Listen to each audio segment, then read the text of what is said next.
T-minus 10, 9, 8, 7, 6, 5. All three engines up and burning.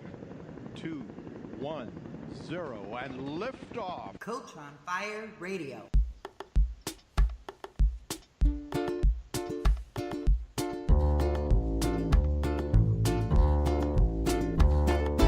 Moon, moon on the water, I've been taken for your doctor. Moon, moon on the water, lay me down upon your altar. Hello, Gila, you're on. Thanks. Hi, you are listening to Sacred Erotic with Gila and Nehemia. Thank you for that great song by Rachel Hamer. Go to rachelhamer.com/music to hear more of Rachel's great tunes. So today we're going to be talking about remembrance. I have a quote by Osho that I like to start with. For those of you that do not know who Osho is, look him up. He was a really amazing teacher from India, and he had communes in India and in the United States and possibly other parts of the world. So he says, truth is not to be found outside. No scripture can give it to you. It is inside you. If you wish to attain it, seek your own company. Be with yourself. So what that quote reminds me of, or makes me think about, is that we have all the wisdom within. It's really a big tenet of mine, something I truly believe that most of my life I was always searching for answers, looking to psychics, looking to astrologers, and then looking to coaches. And, I continue to have a coach, but what's important to me is one of my first coaches said to me, it was about a year ago, when I would have questions, she said, listen to your heart. And that just kind of blew me away. I was like, really? I could really just listen to myself and I would know the answer? And she was like, yes. And I said, wow.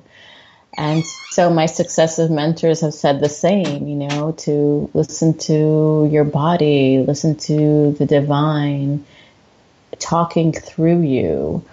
And I think that is such an important concept. I believe we're all here to help each other. And, I think it is difficult to navigate this world on our own, but it is very true that what we need to learn is to go within ourselves, to really trust ourselves. Like I had mentioned in the previous podcast is, I used to move with my logical mind. I would, make logical decisions because that's what my parents taught me to do, have a great education, be taught what to do, go get a great job, all those things that they kind of drilled into my head. And I said, okay, yes, that is the answer, until I was doing it. And I was like, well, that's not the answer.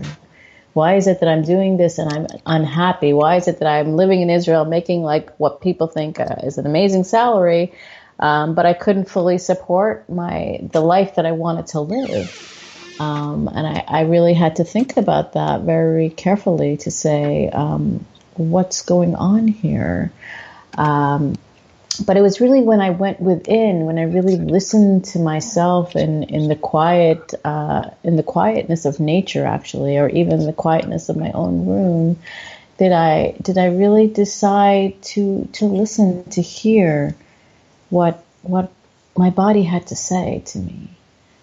And I'd invite you to do that. I believe that our souls are reminding us who we are. It's speaking through our body. It's speaking through our inner wisdom. I go to a masseuse every week, and she is so amazing. And, and at the very end of each session, she massages my third eye, and without fail, it's really like clockwork. Without fail, it's almost like I fall asleep for half a second, and I even tried this week. I was like, okay, listen, I'm not going to fall asleep. I am going to stay awake. But whatever she does, I don't know what she does, but she just for even it's just a half a second, I'm out.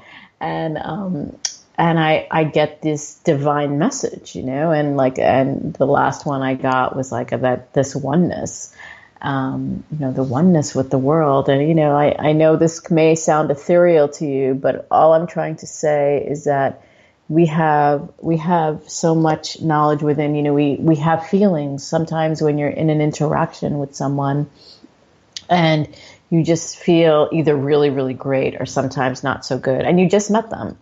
You need to trust those feelings, because those feelings really are your soul talking to you. Is your, when you have desires, is really what we're talking about today as well, is our desires are hidden within us to tell us the path of our soul. I'll say that again. Our desires are within us to tell us the path that we are supposed to be taking. It's our soul talking to us. What I say now is like, I follow my heart. I follow my heart and my womb space, because that is the truth.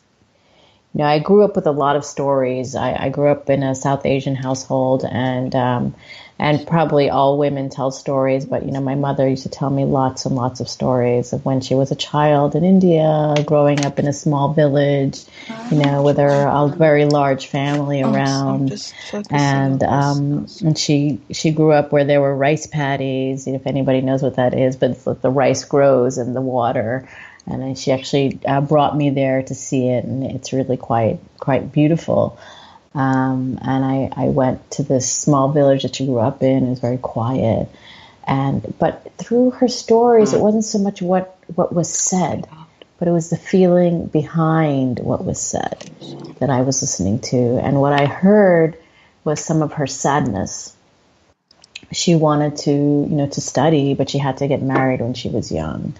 And, just a lot of her desires that weren't fulfilled. And I vowed to myself, I'm not going to live a life like that, because I believe my desires trump whatever my family says to me. And I made that very clear to her.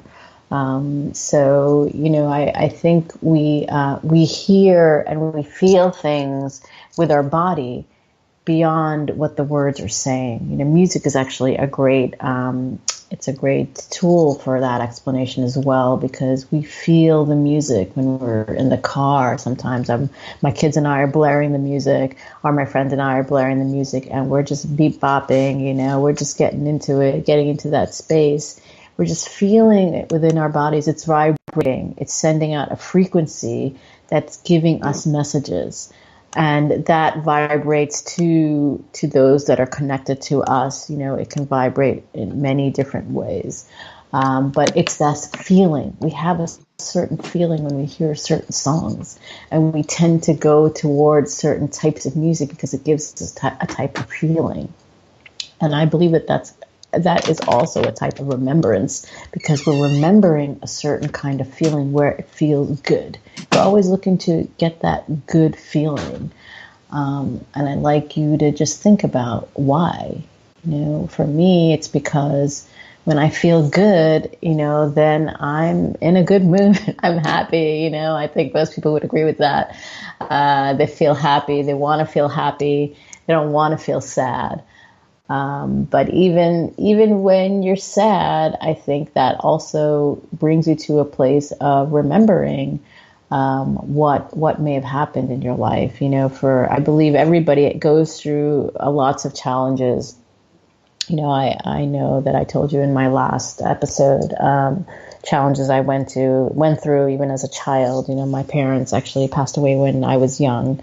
And, I always felt like, wow, how did all this stuff happen to me, when I was really young. And, after I graduated college, I had to deal with all sorts of things that I felt like most people didn't have to. But then I would take it from a different view, and I'd be like, wow, well, this is very freeing. I can do whatever I want. My mother left me all this money, and I could actually study wherever I wanted to. And, I had a lot of freedom. And I got a taste of something, that I would not have had if she was there. And, but I did miss her terribly. I loved her very deeply. But, what I'm trying to say, it's all our perspective. We're sending a message out to the universe, like when my mother told me about her experiences and she expressed some sadness. And so when I'm interpreting an experience for myself, I have feelings about it. And my feelings I'm sending out to the universe about what it is that's happening to me.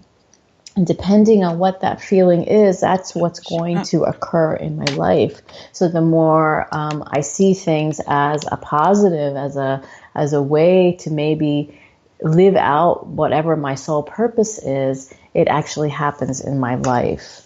That may be a hard thing to understand, so I'm going to give you some more examples. I actually was thinking when I was setting up for this podcast today, how, what is the real connection between, in remembering as we go through our lives. And the reason I started with something like as a child, because I feel like when we're children and we have desires, or at least when I was a child, I was very adventurous. My parents loved me and I always knew that they did. And even though I was quite a shy child, and I didn't always say what I felt. I always found a way with my friends to explore and be very adventurous. And if those of you who have a pen and paper possibly handy, I'd like you to write this down or think about this later, or when you're doing the replay, maybe to pause this podcast and write down this prompt and actually give yourself time to really explore it. And the prompt is: if you had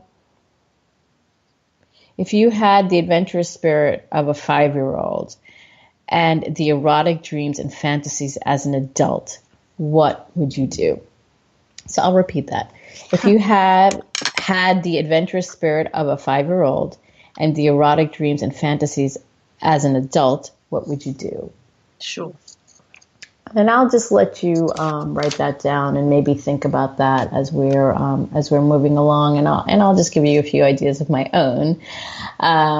Since I was very adventurous, and and the idea of it's an idea of actually merging that inner child within yourself and the adult, because that inner child is always there. Maybe as possibly, I would like to entertain or invite you to think about it as possibly remembering that freedom and knowing that is always available to you.